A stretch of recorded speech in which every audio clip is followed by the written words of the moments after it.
પ્રભુનો આભાર માનીએ છીએ। આજે ફરીથી આપણે પ્રભુના ચરણોમાં નમી શક્યા અને આજે દુઃખ સહન સપ્તાહની આપણી ત્રીજી સંગત છે અને સંગતને માટે પ્રભુની સ્તુતિ કરીએ છીએ। પહેલા દિવસે આપણે મંદિરના શુદ્ધિકરણ સંબંધી પ્રભુના વચનમાંથી જોયું સોમવારે। ગઈકાલે મંગળવારે આપણે કેવી રીતે પ્રભુ આપણી પાસેથી કઈ બાબતોની અપેક્ષા રાખે છે જે દેવનું છે તે દેવને ભરી આપો અને એના સંદર્ભમાં આપણે જોયું।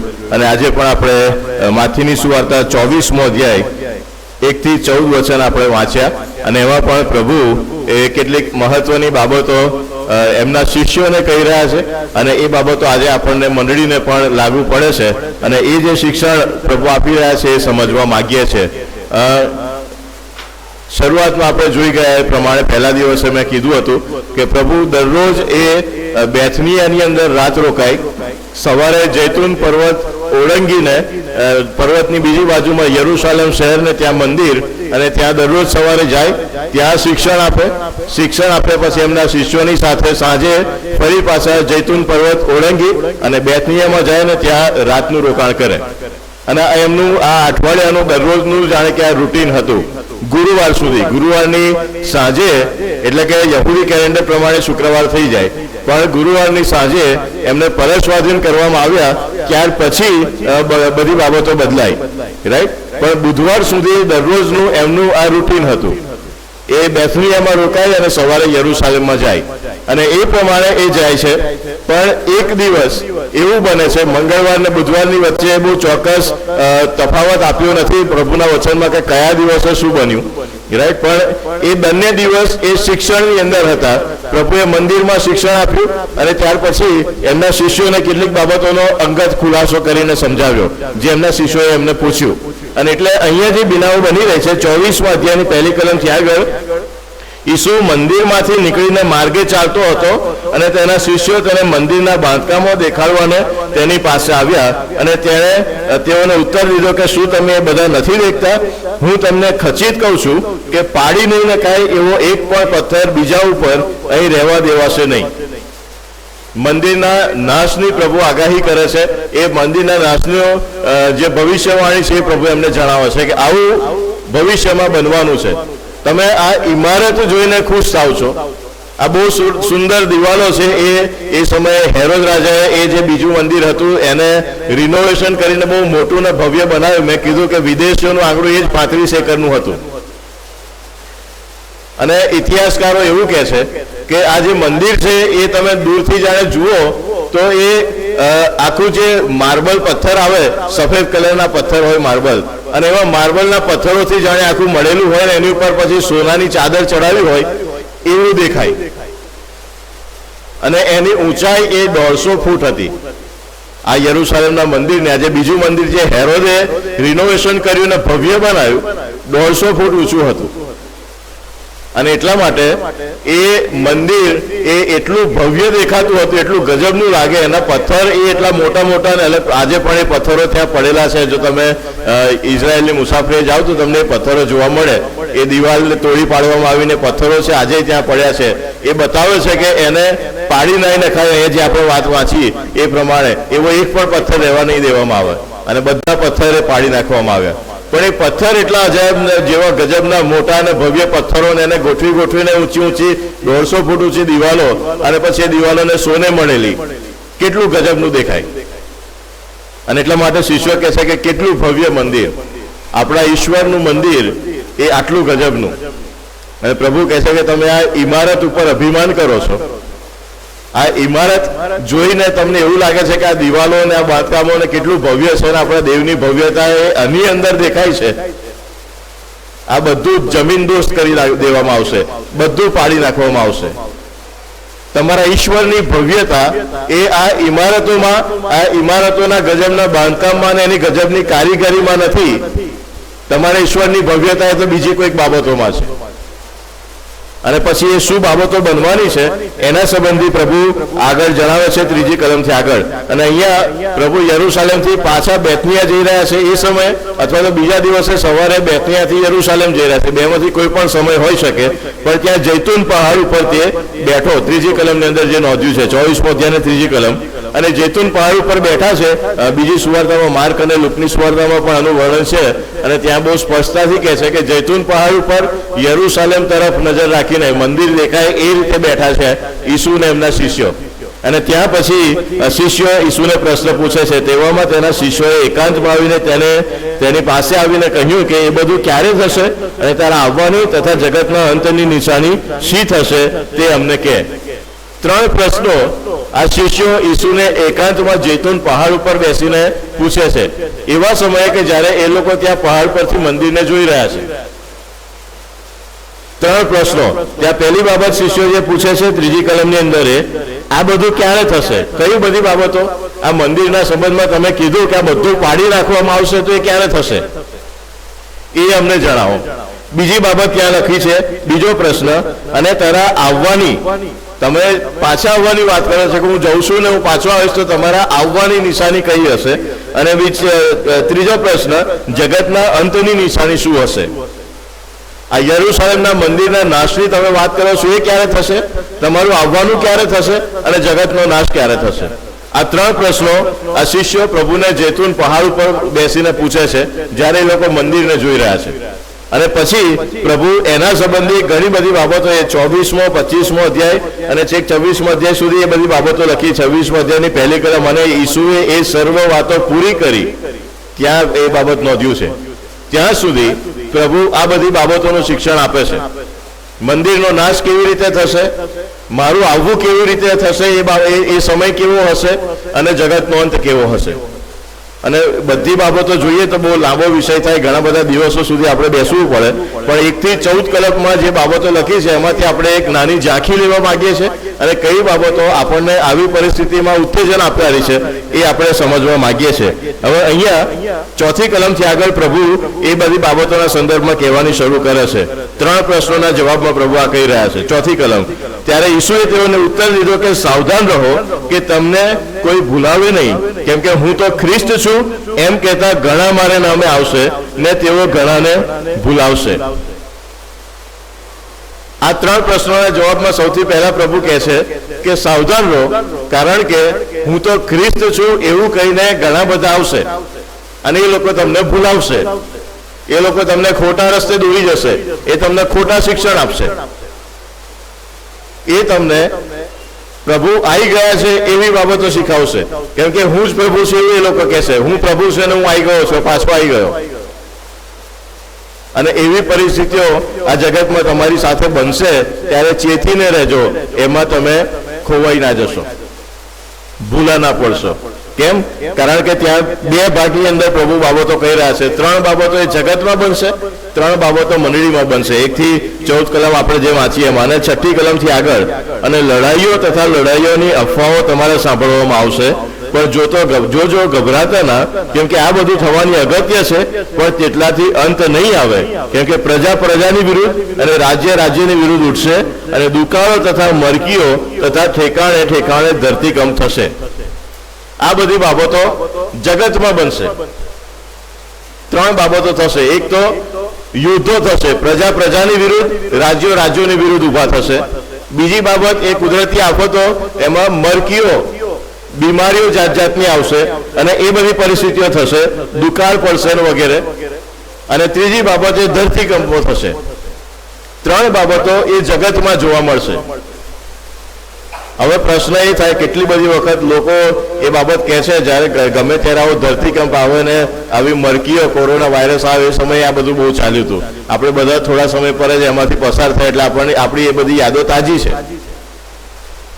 લડાઈઓ થાય છે, યુદ્ધો થાય છે, ધરતીકંપો થાય છે અને આવી મહામારીઓ આવે છે ત્યારે બધા એ બાબત કહે છે કે પ્રભુનું આવું નજીક છે, આ નિશાની છે. કેટલા મોટા પ્રમાણમાં આ બધું બની રહ્યું છે. હવે પ્રભુ આવવાના જ છે. પણ પ્રશ્ન એ થાય કે આ બધું આજકાલનું નથી થતું. 2000 વર્ષ પહેલા પ્રભુએ કીધું ત્યારનું આ બધું થઈ રહ્યું છે. મહામારીઓ તમે ઇતિહાસ જુઓ તો કેટલી મોટી મોટી મહામારીઓ આવી ગઈ. અત્યારની મહામારી તો કશું નથી. કોરોના વાયરસ તો કદાચ નાની મહામારી કહેવાય, કારણ કે અત્યારે તો આપણી પાસે બધી વ્યવસ્થાઓ હતી. ઓક્સિજનના સિલિન્ડર બધા હતા, લોકોને ઓક્સિજન આપી આપીને બચાયા, લોકોને દવાઓ આપી આપીને બચાયા, વેક્સિન આપી આપીને બચાયા ને બધું કર્યું. અત્યારે બધી જાત જાતની મેડિકલ ફેસિલિટી આપણી પાસે હોસ્પિટલ્સની અંદર હતી અને એટલા માટે લોકો બચી ગયા. પણ આજથી કદાચ તમે 200 વર્ષ પાછળ જાઓ ને જે મહામારીઓ આવી એનો વિચાર કરો કે જ્યારે મેડિકલ સાયન્સ આટલું બધું હતું નહીં, જ્યારે દવાઓ અને ઇન્જેક્શનો નહોતા મળતા, જ્યારે ઓક્સિજન નહોતો આપી શકાતો લોકોને, એ બધી શોધખોળ નથી થઈ, એ વખતે જે મહામારી આવી ત્યારે કેવી પરિસ્થિતિ હશે? ત્યારે તો કોઈને બચાવવાનો કોઈ રસ્તો જ નહોતો, એમને મરતા જોવાના. તો અત્યારની મહામારી કરતા ભૂતકાળની મહામારી તો વધારે મોટી અને વધારે ભયંકર હતી. તો એ સમયે લોકોએ નહીં વિચાર્યું હોય કે પ્રભુ આવી જવાના છે, આ બધી પરિસ્થિતિ જુઓ તમે. અત્યારના કરતા તો એ વધારે ભયંકર હતું. અત્યારે તો ધરતીકંપ આવે તો આપણને અગાઉથી પણ થોડી ખબર પડે છે કે આવું કંઈક થવાનું છે, લોકોને ચેતવી દેવામાં આવે છે. વૈજ્ઞાનિકો એ બધી બાબતોનો અભ્યાસ કરીને કરે છે. ધરતીકંપ થાય તો ઇમારતો એવી નથી કે જે બહુ સહેલાઈથી પડી જાય. અત્યારે જે બધા નવા નવા એપાર્ટમેન્ટ ને બધું બનાવવામાં આવે ને એની બધી વ્યવસ્થા એ લોકો કરે છે કે ધરતીકંપ આવે તો એ જલ્દી પડી ના જાય, એનો આંચકો સહી શકે, ખમી લે, એવી ઇમારતો બનાવવામાં આવે છે. જો પડી જાય તો પણ લોકોને બચાવવા માટે જાત જાતની ટેકનોલોજી છે, બધા બુલડોઝર ને બધું લઈને આવી જાય અને ફાયર બ્રિગેડ વાળા આવી જાય અને બધાને બહાર કાઢે, હોસ્પિટલમાં લઈ જાય, ટ્રીટમેન્ટ આપે. ભૂતકાળમાં ધરતીકંપો થયા ત્યારે આવું કશું નહોતું, ત્યાં તો મર્યા એટલે મર્યા. એ બધા કાટમાળની અંદર દબાઈ ગયા તો બહાર નીકળવાનો કોઈ ચાન્સ નહીં. અત્યારના જેવા મશીનો નહોતા કે ફટાફટ કાટમાળ ઉઠાવી લે અને બધાને બહાર કાઢે અને એમ્બ્યુલન્સમાં લઈ જાય. એ સમય આવું નહોતું બનતું. અને એટલે ભૂતકાળની અંદર જે બધી બીમારીઓ બની ગઈ લખ્યું છે એના સંદર્ભમાં, એ અત્યારના કરતા વધારે ભયાનક અને વધારે ઘાતક હતી. તો એ સમયે લોકોએ કેવું વિચાર્યું હશે કે પ્રભુ આવી જ ગયા. અત્યારે જેમ આપણને લોકો શીખવાડે છે આવું બધું થાય ત્યારે દોડી દોડીને આવે છે, પ્રભુ આવવાના છે, તૈયાર થઈ જાઓ, તૈયાર થઈ જાઓ. તમે ભૂતકાળમાં જોશો તો કેટલા બધા લોકોએ તારીખો આપી હતી અને તમે વાંચ્યું હશે પેપરોમાં અને મંડળીઓમાં ઘણી જગ્યાએ સાંભળ્યું હશે એવા શિક્ષણો. આ તારીખે પ્રભુ આવવાના જ છે. અને તમે પશ્ચિમી દેશોમાં એના જો એના પરિણામો કેવા આવે એ જુઓ તો ત્યાં લોકોએ એ બધી બાબતોને માનીને પોતાના ઘર-બાર ને જમીનોને બધું વેચી દીધું અને બધી વ્યવસ્થાઓ કરવા માંડી હતી. આ તારીખે પ્રભુ આવવાના જ છે. ઇતિહાસમાં બધું નોંધાયેલું છે. અને પછી એ દિવસે પ્રભુ ના આવ્યા અને જેમણે બધું વેચી વેચીને ખાલી કરી નાખ્યું એમની શું પરિસ્થિતિ થાય? કેવી પરિસ્થિતિ? આ હકીકતમાં બનેલી ઘટનાઓ છે, મંડળીઓમાં બનેલી ઘટનાઓ. કેમ? કારણ કે મેં શરૂઆતમાં જે વાંચ્યું ને એ બધું ક્યારે થશે ને કેમનું થશે તો 4થી કલમમાં જ પ્રભુએ કીધું. સૌથી પહેલા શિક્ષણની શરૂઆત એમણે ત્યાંથી કરી, સાવધાન રહો કે તમને કોઈ ભૂલાવે નહીં, કેમ કે હું તો ખ્રિસ્ત છું એમ કહેતા ઘણા મારે નામે આવશે ને તેઓ ઘણાને ભૂલાવશે. આ બધું બાબતો બનવાની છે. અને જ્યારે આવું બધું થશે, ધરતીકંપો થશે ને મરકીઓ આવશે ને આવું બધું થશે ત્યારે લોકો આવા જાત જાતના ઊભા થશે કે જે તમને ભૂલાવશે, જે તમને ગેરસમજમાં દોરી જશે, ખોટા રસ્તે દોરી જશે અને આવું બધું કરશે. અને જગતમાં જ્યારે જ્યારે આવું બન્યું છે ત્યારે આવા આવા લોકો એનો લાભ લઈને લોકોને ગેરમાર્ગે દોરવા માટે નીકળી જાય છે, મંડળીઓને ગેરમાર્ગે દોરવા માટે નીકળે છે. યુદ્ધો ભૂતકાળમાં થતા હતા. ઈસવીસન 70ની અંદર જે અહીંયા 1 થી 3 કલમની અંદર મંદિરના નાશની વાત કરી અને ઈસવીસન 70માં રોમનોએ એ બાબત કરી, એકેય પથ્થર રહેવા ના દીધો. તે ઈસવીસન 70માં એ સમયે જે નવા વિશ્વાસીઓ હતા બધા પહેલી મંડળીના, એ લોકોને નહીં વિચાર્યું કે પ્રભુ આવી જ ગયા, મંદિરનો નાશ થઈ ગયો ને બધું ખલાસ થઈ ગયું ને હવે તો યરૂશાલેમને તોડી પાડ્યું, પ્રભુ આવી જ ગયા. એ સમયે વિચાર્યું હશે એમણે. અને નવા કરારની મંડળીમાં પ્રશ્નો હતા જ કે પ્રભુ ક્યારે આવશે, અમારા વાલાઓ તો મરી રહ્યા છે ને હવે શું થશે? અને ત્યારે પાઉલે ઘણી બધી જગ્યાએ એ બાબતનું શિક્ષણ આપ્યું, કરંથની મંડળીને, થેસાલોનિકીની મંડળીને, કે તમે ખોટા રસ્તે ના દોરવાશો. વચનનો ખોટો અર્થ લોકો શીખવાડે એમાં ખેંચાઈ ના જશો. કારણ કે અહીંયા બહુ સ્પષ્ટ લખ્યું છે, આપણે જે કલમ વાંચી માથીની સુવાર્તા એના 24મા અધ્યાયની અંદર 7મી કલમ, આ બધું થશે પણ 6ઠ્ઠી કલમમાં કહે છે કેમ કે એ બધું થવાની અગત્ય છે પણ તેટલેથી અંત નહીં આવે. એ વાક્ય આપણને કોઈ નથી કહેતું.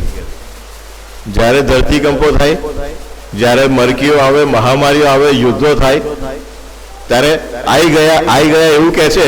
પણ અહીં આગળ 6ઠ્ઠી કલમમાં પ્રભુએ કીધું છે કે એટલેથી અંત નહીં આવે, એ કહેવા કોઈ નથી આવતું. આ તો શરૂઆત છે. જે બાબતો મારા આગમન પહેલા થવાની છે એની આ શરૂઆત છે, એની આ નિશાની છે, આ અંત નથી. પણ લોકો એને અંત બતાવીને મંડળીને ગેરમાર્ગે દોરે છે, જેથી એમને વ્યક્તિગત લાભ થાય. અને આપણે આ બધી પરિસ્થિતિઓને, નિશાનીઓને બાઇબલમાં કીધું છે એટલે થયું છે ને એટલે એ માનીને આપણે આંધળા દોરનારની પાછળ દોરાઈ જઈએ છીએ. કેટલી બધી ગેરસમજો ખ્રિસ્તી મંડળીઓમાં આપણે લઈને ફરીએ છીએ. આજે આપણે બીજાના માટે અંધશ્રદ્ધાઓની વાત કરીએ. ખ્રિસ્તી અંધશ્રદ્ધાઓની કોઈ ખોટ જ નથી, એનો કોઈ પાર જ નથી, અને મંડળીઓ એનાથી ભરેલી છે. આપણી અંદર આ બધી જે અંધશ્રદ્ધાઓ છે કે જેના લીધે આપણે ખોટા ગેરમાર્ગે દોરાતા જઈએ છીએ, એનાથી બચવાની જરૂર છે. એટલે જગતમાં આ બધી નિશાનીઓ, 3 પ્રકારની નિશાનીઓ, યુદ્ધો થશે, ધરતીકંપો આવશે અને મહામારીઓ આવશે. આ 3 નિશાનીઓ જગતમાં દેખાશે કે જે શરૂઆત હશે, એનાથી અંત નહીં આવે. ત્યાર પછી 8મી કલમમાં પણ એ જ બાબત કહે છે, પણ આ બધી બાબતો તો દુઃખોનો આરંભ જ છે. આ બધી બાબતો તો શરૂઆત છે, એ અંત નથી, આ શરૂઆત છે. અને પછી 9મી કલમથી આગળ આ બધું બનશે ત્યારે મંડળીમાં એની સાથે સાથે શું થશે? 3 બાબતો મંડળીના સંદર્ભમાં 9મી કલમથી આગળ. ત્યારે તેઓ તમને વિપત્તિમાં નાખશે અને તમને મારી નાખશે, મારા નામને લીધે સર્વ પ્રજાઓ તમારો દ્વેષ કરશે. આ પહેલી બાબત છે. દુનિયા તમારી દુશ્મન થઈ જશે. મારા નામને લીધે, તમે ખ્રિસ્તી છો, તમે વિશ્વાસી છો, એના કારણે સર્વ પ્રજાઓ, જગતના લોકો એ તમારો દ્વેષ કરશે, એ તમને સતાવશે, એ મારા નામને લીધે તમને મારી નાખશે. એ બાબત, એ શબ્દો ત્યાં 9મી કલમમાં લખ્યા છે. મંડળીમાં આ એક પહેલી બાબત થશે. બહારથી સતાવણી થશે. બહારના લોકો એ વિશ્વાસીઓને મારી નાખશે, એમનો દ્વેષ કરશે, એમને નકારશે, એમને તોછડી નાખશે. અને એ બાબતો પણ આજની નથી થતી. એ પહેલી સદીમાં પ્રભુના 12 શિષ્યો, એમાંથી યહૂદાને કાઢે, પણ એની જગ્યાએ માથિયસને મૂકવામાં આવ્યા, અને પછી પાઉલ પણ પ્રેરિત તરીકે ઉલ્લેખવામાં આવે છે, અને બીજા ઘણા બધા એમની સાથે હતા. એ પહેલી મંડળીમાં જે પરિસ્થિતિ હતી, પ્રભુના નામને લીધે લોકોએ, રોમન સામ્રાજ્યએ એમનો જે પ્રમાણમાં દ્વેષ કર્યો, જે પ્રમાણમાં એમને મારી નાખ્યા, પ્રેરિતોના કૃત્યોમાં આપણે વાંચીએ છીએ. ઇતિહાસની અંદર એ બધી બાબતો નોંધાય છે. કેવી રીતે એ બધી બાબતો થઈ ને ઈસવીસન 70ની આસપાસમાં જે મંદિરનો નાશ થયો બધું બન્યું, એ સમયે નીરો બાદશાહ અને એમણે પછી ખ્રિસ્તીઓની જે રીતે ને જે પ્રમાણમાં સતાવણી કરી, એનો કોઈ પાર જ નથી. ત્યારથી એ બધી બાબતો બની રહી છે. 50માના દિવસે પવિત્ર આત્માનું આગમન, એ દિવસથી આ બધી બાબતો શરૂ થઈ છે. સતાવણી, બહારના લોકો તમારો દ્વેષ કરે ને તમને મારી નાખે, કારણ કે તમે પ્રભુના બાળકો છો, પ્રભુ પર વિશ્વાસ કરો છો, તમે વિશ્વાસીઓ તરીકે ઓળખાવ છો, એટલે એ બાબત થશે. ત્યાંથી એ આરંભ છે. આજે પણ એ બાબતો બની રહી છે. આજે કંઈ નવી નથી. બહારથી સતાવણી મંડળીની એ થઈ રહી છે. એની સાથે સાથે ત્યાં બીજી બાબત કહે છે 10મી કલમમાં, ને તે વેળાએ ઘણા ઠોકર ખાશે, ને એકબીજાને પરસ્વાધીન કરાવશે, ને એકબીજા પર વેર રાખશે, અને જૂઠા પ્રબોધકો ઘણા ઉઠશે ને ઘણાને ભૂલાવશે. એ સમયે મંડળીમાં આ બધી બાબતો બનશે. એકબીજા ઉપર દ્વેષ રાખશે, એકબીજાની ઉપર વેર રાખશે, એકબીજાને પરસ્વાધીન કરાવશે, એકબીજાને પકડાવશે, એકબીજાના દુશ્મન બની જશે. અને એ પરિસ્થિતિમાં જૂઠા પ્રબોધકો ઊભા થશે, અને જૂઠા પ્રબોધકો ઊભા થઈને આ બધી જે પરિસ્થિતિ છે એનો લાભ લેવાના પ્રયત્ન કરશે. અને કેટલા બધા લોકો એ સમયે પણ હતા. પાઉલે કેટલા બધા જગ્યાએ એમના પત્રોની અંદર એ બધી બાબતો નોંધી. ગલાતીના પત્રમાં તો ખાસ કરીને, ઓ અણસમજુ ગલાતીઓ, ખ્રિસ્ત વધસ્તંભે જડાયેલો સાક્ષાત તમારી નજર આગળ પ્રગટ કરવામાં આવ્યો, તેમ છતાંય તમને કોણે ભૂલાવ્યા? કેમ તમે જુદી સુવાર્તા તરફ ફરી જાઓ છો? આકાશમાંના દૂતો પણ જુદી સુવાર્તા પ્રગટ કરે તો એને માનશો નહીં. ગલાતીની મંડળીને સંત પાઉલ આ બાબતો કહે છે. દરેક મંડળીમાં આ શિક્ષણ સંત પાઉલે આપ્યું. જેવી તક મળશે, જેવી થોડી જગ્યા મળશે, એટલે જૂઠા પ્રબોધકો એ જગ્યાને, એ તકનો લાભ લેવા માટે તરત દોડી આવશે. અને ત્યારથી થઈ રહ્યું છે, આજે પણ એટલા પ્રમાણમાં છે.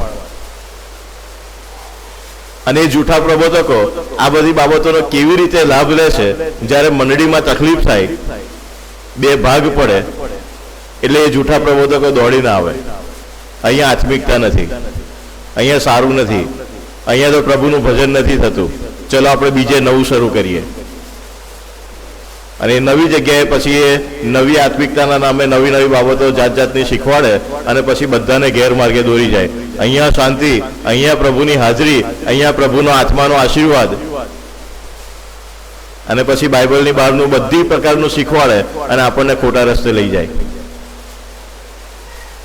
અને પછી એમાંનું કશું પૂરું થતું ના જોઈએ એટલે ઠોકર વાગે. આ તો કંઈક અલગ જ થાય છે. અમને તો એવું કીધેલું કે પ્રભુનો આશીર્વાદ મળશે, અહીં તો દુઃખો આવી પડ્યા. સાજાપણું મળશે, અહીં તો મરી ગયા. સારું સારું જીવનમાં થશે, અહીં તો જે હતું એ જતું રહ્યું. કારણ કે સુવાર્તા બહુ સ્પષ્ટ છે. સુવાર્તા એ સમૃદ્ધિની વાત કદી કહેતી નથી. સુવાર્તા બહુ સ્પષ્ટ કહે છે, ઉપરની કલમમાં વાંચ્યું એ પ્રમાણે, લોકો તમારો દ્વેષ કરશે, લોકો તમને મારી નાખશે. અને શરૂઆતની મંડળીમાં એ લોકોને સંતાઈને રહેવું પડતું હતું. એ લોકો એમના ઘરોમાં આરામથી નતા રહી શકતા, કારણ કે પરિસ્થિતિ એવી હતી. પવિત્ર આત્મા આવ્યો અને જે આશીર્વાદો પવિત્ર આત્માના ત્યાં મંડળીએ જોયા, એ આશીર્વાદોમાં એ લોકો શાંતિથી હવે ઘરમાં બેસી ગયા ને કોઈ ચિંતા નથી, ને ઘરમાં બેઠા બેઠા કે આવી રીતે ચર્ચમાં બેઠા બેઠા હાલેલુયા સ્તુતિ કરેંગે ગાતા હતા, એવી પરિસ્થિતિ ત્યાં નથી. જ્યાં પ્રભુનું નામ હશે ત્યાં સતાવણી હશે, ત્યાં દ્વેષ હશે, ત્યાં મંડળીમાં ભાગલા પણ પડશે, ત્યાં એકબીજાની વિરુદ્ધ ઉઠશે. અહીંયા જે લખ્યું છે એ પ્રમાણે, કારણ કે આ બધી બાબતો એ પ્રભુના આવવાની નિશાનીઓનો ભાગ છે. એ શરૂઆત છે પ્રભુના આગમનની નિશાનીઓની, એ આરંભ છે. અને એટલા માટે એ બધી બાબતો થશે જ. અહીંથી તમે છૂટા પડીને કોઈ જૂઠા પ્રબોધકની પાછળ જશો ને ત્યાં નવું શરૂ કરશો તો ત્યાં તકલીફ નહીં થાય એવું નહીં બને. ક્યાંય બે ભાગ પડશે, ત્યાંય લોકો ઠોકર ખવડાવશે, ત્યાંય લોકો એકબીજાની વિરુદ્ધ ઊભા થશે. કારણ કે નવી જગ્યાએ કઈ દૂતો ભેગા નથી થવાના, ત્યાંય માણસો જ રહેવાના છે. પણ ચોથી કલમમાં શરૂઆત પ્રભુ જે શીખવાડવાની કરે છે, આ બધું થશે અને ત્યારે હું તો ખ્રિસ્ત છું એમ કહેતા ઘણા મારે નામે આવશે અને તમને ભૂલાવશે. પણ તમે ભૂલાઈ ના જશો. તમે એ આંધળા બનીને ખોટા મોહની અંદર, ખોટા આત્મિકતાના ધાર્મિકતાના મોહની અંદર લલચાઈને ખોટા રસ્તે ના જતા રહેશો.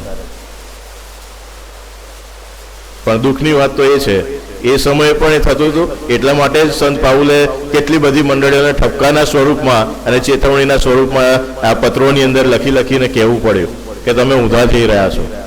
અને આજે પણ એ થઈ રહ્યું છે.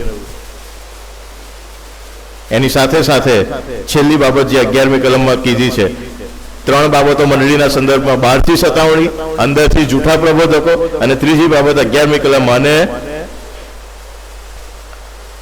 12મી કલમની અંદર અને અન્યાય વધી જવાના કારણથી ઘણા ખરાનો પ્રેમ ઠંડો થઈ જશે. ઘણા ખરાનો પ્રેમ ઠંડો થઈ જશે એટલે મંડળીમાં લોકોનો પ્રેમ ઠંડો થઈ જાય. કોના પ્રત્યે? ખ્રિસ્ત પ્રત્યે. એટલે છોડી છોડીને જતા રહે. હવે પ્રભુની પાછળ નહીં ચલાય, હવે બીજો રસ્તો શોધવો પડશે, હવે બીજા કોઈને પ્રભુ બનાવવો પડશે. અને આજની વાત નથી. પ્રકટીકરણના પુસ્તકમાં જે 7 મંડળીઓને પત્ર લખવામાં આવ્યો, એમાં પહેલો જ પત્ર એફેસસની મંડળીને લખવામાં આવ્યો, એફએસસીની મંડળી. અને ત્યાં શું કીધું? તે તારા પ્રથમના પ્રેમનો ત્યાગ કર્યો છે. એ સમયે પણ હતું, આજે છે. મંડળીમાંથી લોકો જતા રહેશે, વિશ્વાસને છોડી દેશે, અને જ્યાં મંડળીમાં બહુ શાંતિ છે ત્યાં આ બાબતો બની રહી છે. જ્યાં મંડળીમાં બહારથી સતાવણી નથી, કોઈ હેરાન કરનાર નથી, જ્યાં સ્વતંત્રતા છે ભજન કરવાની, ત્યાં આ બાબતો ભરપૂરીપણામાં બની રહી છે. આજે પશ્ચિમી દેશોમાં, અમેરિકામાં, લંડનમાં બધે તમે વારંવાર સમાચારમાં સાંભળતા હશો, ચર્ચો ખાલી પડ્યા છે અને ચર્ચો વેચી દેવા પડે છે. ત્યાં ચર્ચોની જગ્યાએ હોટલો બની જાય છે, કાં તો બીજા ધર્મોના મંદિરો બની જાય છે. આવું બધું થાય છે ને? કેમ થાય છે? પ્રેમ ઠંડો પડી ગયો. લોકો મંદિરો, પ્રભુ મંદિરો છોડીને જતા રહ્યા. હવે એમને પ્રભુ જોઈતા જ નથી. અને એ પ્રેમ ઠંડો પડતો જાય છે એની નિશાનીઓ છે. જ્યાં સતાવણી છે, જ્યાં તકલીફો છે, એવા દેશોની અંદર મંડળી વૃદ્ધિ પામી રહી છે. તમે ચીનમાં જઈને જુઓ, નોર્થ કોરિયાની અંદર જઈને જુઓ, ઉત્તર કોરિયામાં, એવા બધા દેશો કે જ્યાં ભજન કરવાની સ્વતંત્રતા નથી, જ્યાં પ્રભુનું નામ લેવું એ ગુનો બને છે, જ્યાં બાઇબલ રાખવું એ ગુનો બને છે, એવા દેશોની અંદર મંડળી એ વૃદ્ધિ પામી રહી છે. અને જ્યાં સ્વતંત્રતા છે, કોઈ સતાવણી નહીં, કોઈ તકલીફ નહીં, ત્યાં પ્રેમ ઠંડો પડી ગયો છે. કારણ કે એ પણ એક નિશાની છે. આ બધું ક્યારે થશે? કે જ્યારે આ બધી બાબતો બનશે ત્યારે થશે. પણ આ બધી બાબતોની વચ્ચે 14મી કલમની અંદર, અને સર્વ પ્રજાઓને સાક્ષી થવા સારું રાજ્યની આ સુવાર્તા આખા જગતમાં પ્રગટ કરાશે, અને ત્યારે જ અંત આવશે. આ બધું થશે ત્યારે. અંત ક્યારે આવશે? જ્યારે સુવાર્તા આખા જગતમાં પ્રગટ કરાશે. રાજ્યની આ વાત બધા લોકોથી સુધી પહોંચે, ત્યારે જ અંત આવશે. પણ આ બધી બાબતોની અંદર પાછળ ઘણું બધું 15મી કલમથી આગળ પણ બહુ લાંબો સમય જાય. પણ આ બધી બાબતોની અંદર એક તરફ જગતમાં કેટલીક બાબતો બનશે, એક તરફ મંડળીમાં કેટલીક બાબતો બનશે, અને આ બધી પરિસ્થિતિ એ મારા આગમનની નિશાનીઓની શરૂઆત છે, આરંભ છે. એ બધાની અંદર આપણા માટે વિશ્વાસીઓ તરીકે શું ઉત્તેજન હોઈ શકે? જ્યારે ચારે તરફથી મુશ્કેલીઓ, જગતમાંથી સંકટ અને મંડળીમાંથી સંકટ, આવી પરિસ્થિતિમાં વિશ્વાસીઓની માટે, આપણા માટે શું ઉત્તેજન હોઈ શકે કે જેના કારણે આપણે વિશ્વાસમાં ટકી રહીએ, જેના કારણે આપણે પ્રભુને આધીન રહી શકીએ, જેના કારણે આપણે પ્રભુની પાછળ દુઃખો સહન કરતા કરતા પણ ચાલી શકીએ. પ્રભુએ કીધું ને, જેને મારી પાછળ આવવું હોય પોતાનો વધસ્ત મૂંઝકીને મારી પાછળ આવે. એમને એમ તો નહીં જવાય, સુખ સાહેબીથી નહીં જવાય, વધસ્ત મૂંઝકીને જ જવું પડશે. તો એ વધસ્ત મૂંઝકીને પ્રભુની પાછળ ચાલવાની માટે ઉત્તેજનરૂપ બાબત કઈ હોઈ શકે? ને એ 8મી કલમની અંદર આપણને જોવા મળે છે. બે બાબતોની વચ્ચે આ કલમ છે. જગતની બાબતો અને મંડળીની બાબતો, ને બેની વચ્ચે આ કલમ બહુ સરસ રીતે. પણ એ બધા તો દુઃખોનો આરંભ જ છે. આ જે ભાષાંતર છે ને, બહુ ખોટું ભાષાંતર છે. કારણ કે ત્યાં મૂળ જે શબ્દો, અને ઇંગ્લિશ ભાષામાં પણ તમે બાઇબલ જોશો ને, તો એમાં પણ એ બાબત લખી છે. આ બધી બાબતો એ દુઃખોનો આરંભ છે નહીં. ત્યાં જે શબ્દ લખ્યો છે ને, બર્થ પેનનો આરંભ છે. ઇંગ્લિશમાં બર્થ પેન લખ્યું છે. બીજા અર્થમાં આ બધી બાબતો એ પ્રસવ વેદનાનો આરંભ છે. બાળક જન્મવાનું હોય ત્યારે જે વેદના થાય એ વેદનાનો આરંભ છે. આ કોઈ એમનેમ દુઃખોનો આરંભ નથી, ગમે તેવા દુઃખોનો આરંભ નથી. આ એવા દુઃખોનો આરંભ છે કે જે દુઃખો પછી આનંદ જ આનંદ છે. એ દુઃખ સહન કરવામાં આનંદ થાય છે. માને જ્યારે દુઃખ થાય, બાળકને જન્મ આપતી વખતે પ્રસવ વેદના થાય, તો એ પ્રસવ વેદના એ કંટાળાજનક નથી હોતી. એ પ્રસવ વેદના એવી નથી હોતી કે હવે આ બધું છોડી દો, નથી જોઈતું. એ ખુશીથી એ વેદનાને સહન કરવા માટે તૈયાર થાય છે. કેમ? કારણ કે એના પછીનો જે આશીર્વાદ છે એ બહુ અજાયબ જેવો છે. એના પછી કશુંક નવું થવાનું છે. પ્રસવ વેદના એ કશુંક નવું બનવાનું છે, એનું ચિહ્ન, એની નિશાની છે. અને અહીંયા એ શબ્દ લખવામાં આવે છે 8મી કલમની અંદર. આ બધી બાબતો એ દુઃખોનો, એટલે ગમે તેવા દુઃખોનો નહીં, ત્રાસદાયક ને પીડાદાયક દુઃખોનો નહીં, પ્રસવ વેદનાનો આરંભ છે. એવો આરંભ, એવા દુઃખોનો આરંભ કે જેમાં આનંદ સમાયેલો છે, જેમાં એક નવી આશા, એક નવો આશીર્વાદ સમાયેલો છે. કારણ કે આ બધું થશે ત્યારે પ્રભુનું આવવું થશે, ત્યારે નવું આકાશ અને નવી પૃથ્વી, જ્યાં દેવનો મંડપ આપણી સાથે જ્યાં દેવ એ આપણા પ્રભુ થશે ને આપણે એમના બાળકો થઈશું, જ્યાં કોઈ દુઃખ નહીં, કોઈ વિલાપ નહીં, જ્યાં કોઈ પ્રાણીઓનો ઉપદ્રવ નહીં, જ્યાં બધા સાથે છે. અને એટલા માટે એ પ્રસવ વેદના સહન કરવી એ મંડળીની માટે, વિશ્વાસીઓની માટે બહુ આશીર્વાદરૂપ છે. એ કંટાળાજનક નહીં હોય, પણ એ આનંદરૂપ હશે. અને એ આપણા માટે આશા છે, એ આપણો વિશ્વાસ છે, જેનાથી આપણે કંટાળી ના જઈએ, પણ જેનાથી આપણે આનંદિત થઈએ.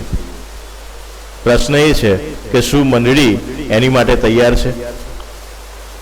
બહારની બાબતો, બહારના હુમલાઓ અને મંડળીની અંદરના હુમલાઓ, અને એ બધી પરિસ્થિતિમાં જૂઠા પ્રબોધકો બંને પરિસ્થિતિનો લાભ લઈને જ્યારે મંડળીને ગેરમાર્ગે લઈ જાય, આ પ્રસવ વેદનાના આનંદથી દૂર લઈ જાય કે અહીંયા તમને શાંતિ મળશે, અહીંયા તમને આનંદ મળશે, એ શાંતિ શું કામની?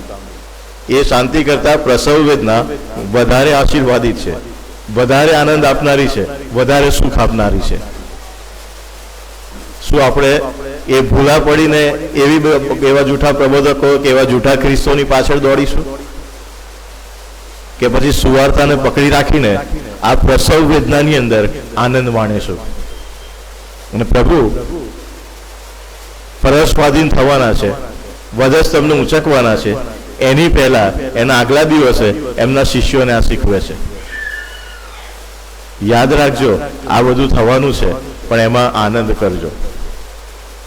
બીજા દિવસે એ બધું પ્રભુની સાથે થતા નજરે જુએ છે, અને પ્રભુના સ્વર્ગારોહણ પછી એ બધી બાબતો એમની સાથે થતા એ લોકો જુએ છે, અનુભવે છે. પણ એમના માટે એ બાબતો દુઃખદાયક નથી. સ્ટેફનને પથ્થરે મારવામાં આવ્યા ત્યારે એમણે શું કીધું? જે શબ્દો પ્રભુના હતા એ જ એમના હતા, હે બાપ તેઓને માફ કર, કેમ કે તેઓ નથી જાણતા કે શું કરી રહ્યા છે. બીજા પ્રભુના સેવકો સેવિકાઓને જ્યારે મારી નાખવામાં આવ્યા તો એ લોકો એનાથી ત્રાસીને કંટાળીને શ્રાપો આપનારા કે ભાઈ પ્રભુને છોડીને જતા રહેનારા ના બન્યા. એમને એ બધી બાબતો આનંદદાયક લાગી. ગ્રેહામ સ્ટેન્સ વિશે આપણે જાણીએ છીએ, ઓસ્ટ્રેલિયન મેડિકલ મિશનરી, ભારતમાં એમની સાથે શું બન્યું, એમને એમના બંને દીકરાઓને કેવી રીતે જીપમાં સળગાવીને મારી નાખવામાં આવ્યા. એમના પત્નીએ શું કીધું? એમને માફ કરી દો. જેમણે મારી નાખ્યા એમને માફ કરી દો. કેમ? એ દુઃખ તો હતું, પીડા તકલીફો હતી, પણ એ પ્રસવ વેદના જેવી હતી. એમાં એ લોકો કંટાળી ના ગયા, એમાં એમને આનંદ મળ્યો, એ સહન કરવામાં આનંદ મળ્યો. આપણને એ પ્રસવ વેદનામાં આનંદ થાય છે, પછી એ પ્રસવ વેદનાની અંદર જ્યારે જૂઠા પ્રબોધકો આપણને કહે કે ચલો શાંતિ તરફ લઈ જાઓ, તો આપણે દોડીને જતા રહીએ છીએ, દોડી જઈએ છીએ. આપણે કેટલા બધા લોકો પોતાના નામની આગળ પ્રેરિત ને પ્રબોધક ને બધું લખાઈને જાત જાતનું લખાઈને આવે છે, અને આપણે આંધળા બનીને દોડીએ છીએ, એમની પાછળ ગાંડા બનીએ છીએ. એ જ પ્રભુ છે એવું માની બેસીએ છીએ. ક્યાં સુધી આવી રીતે દોડીશું? વચન બહુ સ્પષ્ટ છે, પ્રસવ વેદનામાં આનંદ માણો. આવા લોકોની પાછળ દોડીને ના જશો. પણ આ વેદનાને પ્રસવ વેદના છે એવું આપણને કોઈ શીખવાડતું નથી. આ વેદના કંટાળાજનક છે, શાંતિ તરફ જઈએ કેમ કે પ્રભુ શાંતિ આપે છે એવું શીખવાડે છે, અને આપણે દોડી જઈએ છીએ.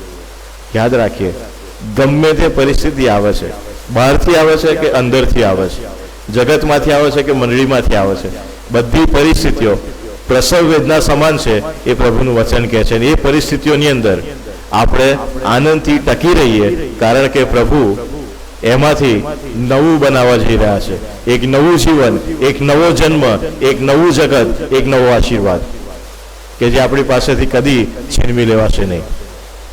આપણી આંખોને બંધ કરીએ અને આપણે આપણી જાતને પ્રશ્ન પૂછીએ, શું હું આવા પ્રકારના ખોટા શિક્ષણોથી લલચાઉં છું? આવા કહેવાતા જૂઠા પ્રબોધકોની પાછળ આંધળો બનીને દોડી જાઉં છું?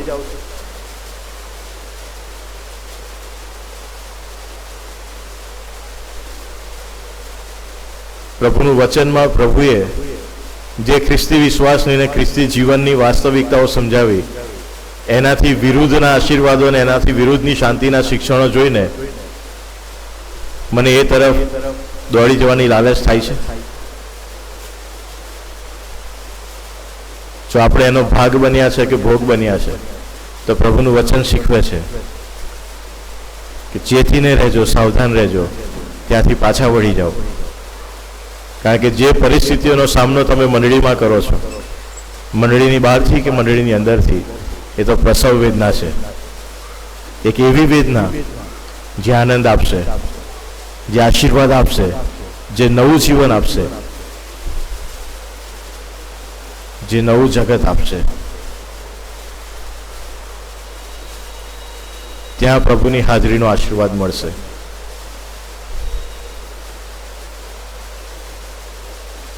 પ્રેમાળ પ્રભુ, અમે તમારો આભાર માનીએ છીએ કારણ કે તમારા વચનમાં તમે અગાઉથી અમને જણાવ્યું છે, અગાઉથી અમને ચેતવ્યા છે કે કઈ કઈ બાબતોનો સામનો તમારા બાળકો તરીકે, ખ્રિસ્તી વિશ્વાસીઓ તરીકે અમારે કરવાનો છે. એ બહારના પરીક્ષણો હોય કે અંદરના પરીક્ષણો હોય, પણ એ બધી પરિસ્થિતિમાં તમે એમને એક અજાયબ જેવું ઉત્તેજન આપ્યું છે કે દરેક પરિસ્થિતિ એ પ્રસવ વેદના જેવી છે. એનાથી હારી ના જઈએ, એનાથી કંટાળી ના જઈએ, પણ એમાં અમે આનંદ માણીએ. કારણ કે એ પ્રસવ વેદના બાદ એક નવું જીવન એ બહાર આવવાનું છે, નવું જીવન શ્વાસ લેવાનું છે. અને એ નવા જીવનના આશીર્વાદની આશામાં, એ વિશ્વાસમાં આ જીવનની પ્રસવ વેદનાઓમાં અમે ટકી શકીએ, એના માટે તમારા આત્માનું સામર્થ્ય અને સહાય આપજો. પ્રભુ ઈસુમાં મારી પ્રાર્થના સાંભળો અને માન્ય કરો. આમેન.